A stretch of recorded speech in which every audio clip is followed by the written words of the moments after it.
All right, welcome to this episode of Photo Theology. I'm your host, Doug, and today what we're going to be looking at is the Canon 1D X versus the Pentax K5 2S. Now, for those of you who have actually been, looking at my reviews and stuff, you already know that I've done the Nikon D4, and that gave us some very interesting results. So it was realistically only a matter of time until I actually decided to do the Canon 1D4, or 1DX. What am I talking about? 1D4. Actually, 1DX. That's what I meant to say. I'm sorry. And to that point, there are some things that are very interesting about this test, because in the way that I look at the Canon 1D series, the first thing I want to start off by saying is that the camera itself is a phenomenal camera. Mechanically, functionality, all those things, the camera is an excellent camera in, all of those respects. The key thing to looking at this review today is not to look at the camera from an ergonomic standpoint. It's not to look at the camera from a Canon standpoint necessarily, but it's to look at it from the standpoint of Canon's perspective of telling the consumer that it is time to replace your previous 1D unit, whichever 1D you have, with a 1DX. That's what we're looking at. Now, the reason why I went with the Pentax K5 2S is very simple. I still want to compare a full frame unit, which the Canon actually is like a 36mm, but anyways, I still want to compare a full frame unit to a compact sensor unit. And for all the tests that we've actually run, for all the things that we've actually done, clearly the Pentax K5 2S has come out to be the winner in just about every scenario that you can really make a comparison to. So this one is no different. Now, to start with, the Canon 1D X actually runs $7,000. That's its normal price range. You can probably get it for, I would imagine, around $6,500 at this point if you look hard enough. But general price tag is $7,000. For the Pentax, the K5 2S, its general price range is roughly anywhere between, $1,200 and we'll say $1,100. So we're going to throw those out there. As far as the cameras go, both cameras in their classes are relatively fast. By far, if you're comparing the two models specifically, I'm definitely going to tell you right now that if we're talking frames per second and all that, the Canon 1DX is going to have 12 frames per second. The Pentax K5 2S would only have 7. Okay, so you virtually have almost, I want to say, twice the frames per second if you're making that comparison. In addition to that, autofocusing systems. The Canon has a very robust 61-point autofocusing system, and it's about 40-ish cross point. That's how it's going to work. It's about a 40-ish cross point autofocusing system as far as that works. Now, the key thing to understand about this is that the Pentax is going to have a way less robust autofocusing system from a standpoint of cross points and a standpoint of autofocusing points. What Pentax amplifies on is the raw autofocusing speed itself. So the Canon's autofocusing speed is roughly, for the sake of the conversation, we'll say about a 0.12. It's around that range normally. Okay, that's its general autofocusing speed. Where the Pentax's is below a 0.1 when it comes to autofocusing speed. So in other words, the Canon has more points to actually, pick from when it wants to take an image. The Pentax, though, is a faster unit.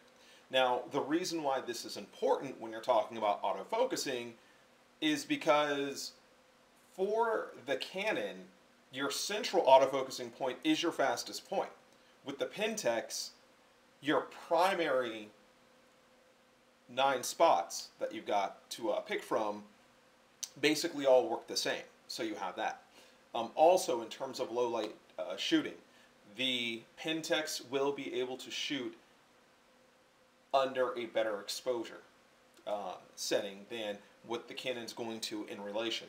What I mean by that is that if you are in a lower lit situation, you are going to be able to autofocus better with the Pentax than you can with the Canon. So it's just two different philosophies when you talk about the whole concept of autofocusing. Canon / Nikon / many other companies, what they tend to do is they try to go with a more robust autofocusing system in terms of having multiple autofocusing points, having the ability to track colors and things of that nature even within autofocusing points, which the Canon EOS-1D X can do that. And in addition to that, have a ton of cross-focusing points. Where Pentax, what they do is they go after just sheer power and mechanics. Now, when we talk about the cameras in terms of the actual image quality, this is where things get a little dicey. Because Canon, in building the EOS-1D X, has decided to go with two Digix 5 processors. Now, they say they're Digix 5 Plus processors, and as far as that goes, I could care less about the plus concept. They say that sometimes with certain models that, hey, it's got a Digix 4 Plus, or it's got a Digix 5, or whatever it is, okay? Sometimes they'll throw a plus in there, meaning that it has, some type of enhancement, which no one can, realistically see and understand, because in the end, the image is the image. But here, you're looking at a dual system, where with Pentax, you're looking at a singular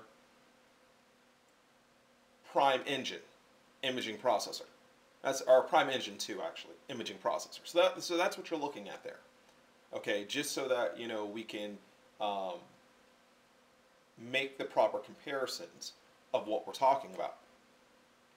Now, the reason why this is important is because Canon claims that their Digix 5 processor is actually 17 times better in its performance than their Digix 4 processor. And there may actually be truth to that. I would say roughly based on its performance, I would go with the 16 times. But you know what? What's one number among friends? With the Pentax processor, they don't really sit up here and say, hey, it's 16 times or whatever.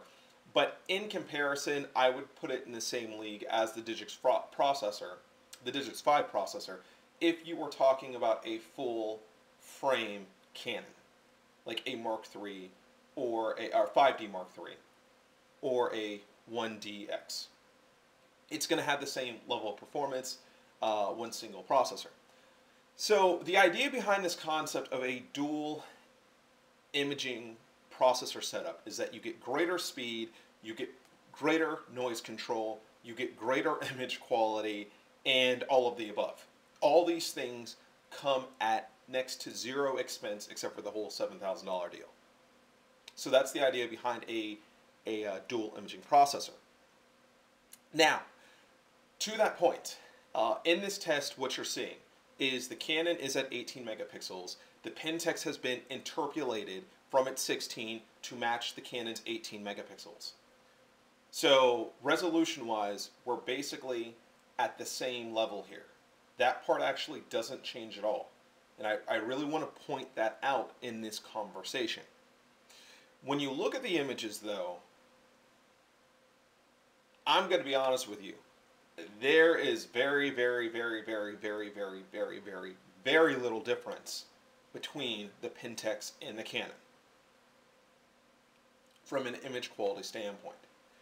To begin with, if you're talking about sharpness and clarity between them, I would say they're both roughly about the same when it comes to actual sharpness and clarity. I think it simply just comes down to what spot in the picture that you're talking about, and then you can make your distinction there. As we have found with higher end cameras, that tends to be the case, okay? So sharpness / clarity, we'll say they're the same on the baseline ISO range of 3200 going forward.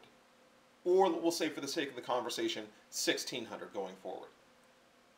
Okay, on the sharpness and clarity deal. The reason for this is because it's how each camera processes its noise capability and how they deal with, I want to say, their color systems, their dynamic range, so on and so forth. I mean, there are quite a few things that have to be factored into it. All right.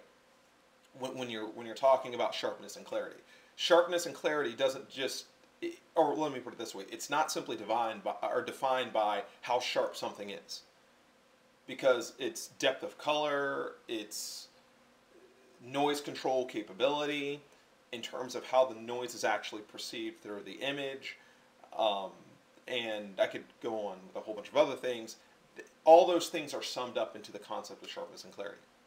Now, when you're talking about color tones, I was honestly really surprised that the Canon fell a bit flat here. I did not expect it to do as poorly as it did against the Pentax when it comes to color and tones. To begin with, the Pentax is definitely better on its color saturations and its tonage and things of that nature. It still does beat out the Canon. And, you know, we've seen this through, you know, the Nikon lineup when we compared the Pentax units to the Nikons. And we've seen it through, you know, the Canons as well. I just thought at this kind of price point, you would have a little bit of a difference here. But that turned out not to be the case. And, you know, it is what it is. I mean, I'm not going to sit up here and, you know, try to justify why Pentax has a better system. The fact is they just do have a better system. And I can see the hateful comments coming now, but it's true. When it comes to color systems, Canon is better. Pentax is better than Canon is. And even with a dual imaging processor system like what you have in the 1D X, you don't get away from this reality. Like I said, Canon tends to overemphasize on certain colors, and that becomes painfully obvious. From a white balance perspective, the Canon actually does pretty well with white balance. I do think it does a bit better than what the Nikon D4 did, because that was kind of weird in some of the images, how its white balance would shift from one to another throughout the image, meaning that it would be yellowish on one side and then, you know, perfectly, I want to say, balanced on the other. The Canon really doesn't exhibit that, but the Canon is averaged out, which is the key thing. So the Pentax does win out on purity of white balance. It does. The Canon has a slight yellowish tint, which if you are a Canon user, you would not notice that. And the reason why you wouldn't notice that is because most of their other cameras are terrible when it comes to white balance in general, unless you're talking about like a 5D Mark III or a 5D Mark II, and then the white balance somewhat gets a little bit better in those models. But if you are using like a 60D, or if you are using a T4i, or if you are using an SX, or a you know, an XTI, or, you know, T3, or, you know, a T3i, or a T2i, or T1i, whatever it is, no, your white balance is just terrible. It's absolutely just god awful. And to a Canon user, looking at something like this in the you know, 1D X, you'd be looking at this and going, oh man, this is totally awesome. However, if you are a Fuji user, or if you are a Pentaxian, you can quickly, right away, pick up on those things. It's just, you can, because you have different experiences which actually lend to your evaluation of how you're able to properly evaluate a unit. So that's how that actually plays out there. When it comes to the dynamic range, though, this is where I am somewhat torn. I do think that the Canon actually has a better dynamic range than the Pentax. I do believe that. The problem, though, becomes this. Its dynamic range, A, for the price and for the power that's put into it. Okay, meaning that you are talking relatively about, you know, $5,000 plus more, no matter how you want to, you know, or $5,500 more, $5,500 more, no matter how you want to talk about this conversation. That's A. B, you are also talking about dual imaging processors versus a single imaging processor, meaning the Canon costs $5,500 more on the baseline, And in addition to that, it has twice the imaging processors that are supposed to be the most advanced thing, you know, that Canon has in their assortment. The dynamic range doesn't sell me. It really doesn't. I was very disappointed in that. And the reason for this is that the camera doesn't have the intelligence that is able to work with the dynamic range, which is a major issue.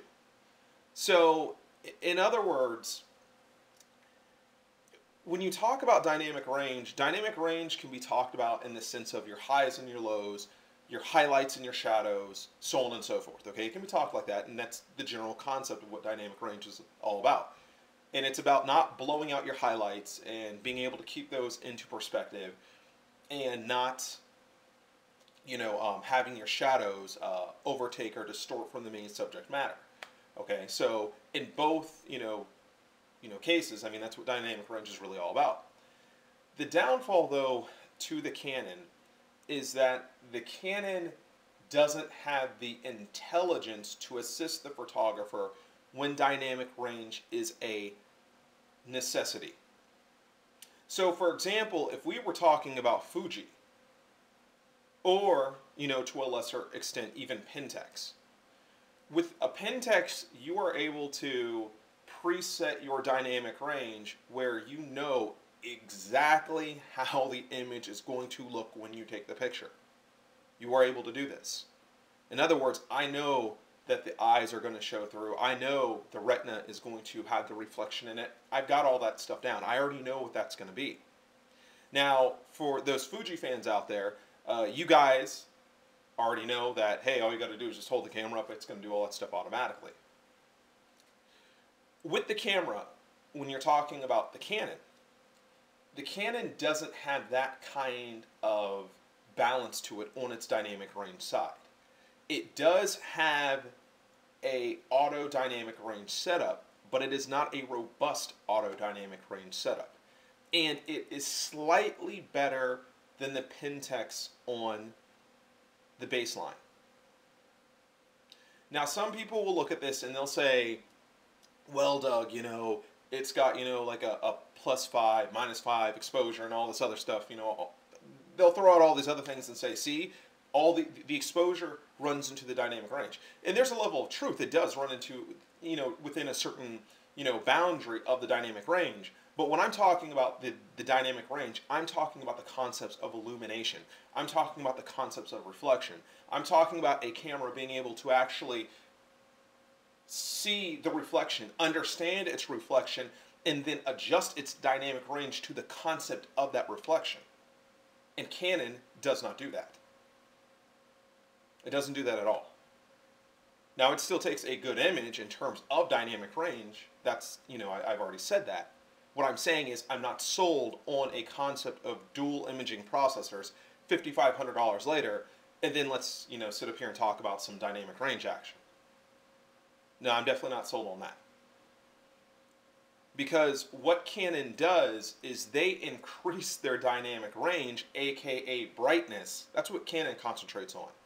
So their concept of greater dynamic range means, hey, this is greater brightness, which that's one way to look at dynamic range. But also, that tells the story to why they have colors that bleed through in terms of their tonage and saturations. So as you see, this is a two-way street here. The Canon has greater dynamic range, but at the same time, to try to get its colors through, what the Canon does is it emphasizes, it amplifies certain colors to allow those things to bleed through the quote-unquote dynamic range, which in reality is nothing more than just, it's a brighter image. That's what it is. To the point, when you talk about the Pentax, your colors are flush, or they're more flush, let's just put it that way. They're very flush. They're very natural. You don't have colors bleeding through this, that, and the other. And that's very important. So once again, you look at the Canon, look at the blues. I mean, my God, man, those blues are just, you know, crazy. And sometimes when you deal with those whites, they get a little crazy too. It's like, what's going on here? Now, In terms of noise control, I would say roughly about 1600 going forward. Both cameras are even Steven. But when you get to the 32, that's where I think, you know, if you're talking about fine detail, 32 fine detail, very fine detail, in terms of fabrics and stuff like that, I think the Canon, the 1D X, begins to overtake the Pentax. By the time you get to a 12,000 ISO, it has overtaken the Pentax from that perspective, if we're talking about noise and fine detail. However, if you are talking about color tones, if you were talking overall sharpness, okay, overall sharpness, all right, if you're talking about generalities and things like that, then no, the Canon doesn't beat out the Pentax in that perspective. So like I said, there are a couple of ways in which you can actually look at this. And understand, I'm not trying to make an excuse for the Pentax and its performances from its strong points and its weak points any more than I'm making excuses for the Canon from its strong points and weak points. In the way that I look at the Canon, I look at it from this perspective. It's dual imaging processors. They're the ones who sat up here and said, hey, it's going to have better noise control, better this, better that, and all the other because of the dual imaging processor concept. So when I see dual imaging processors, I expect dual imaging processors to crush a single imaging processor that's in the same league. Now, another way you could look at this is if we were throwing the Canon 5D Mark III in the place of, you know, the Pentax K5. How big of a difference would you actually have between the 1DX and the 5D Mark III? Honestly, it's not a world of difference that you would have there.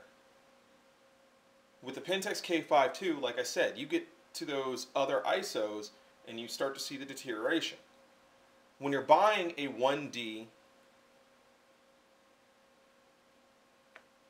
X, the main thing of what you're going to be paying for in that, you know, 5500 plus is the expandability of having like a 200,000 ISO, the ergonomics of the camera, having, you know, the vertical, you know, / horizontal shooting setup and things like that.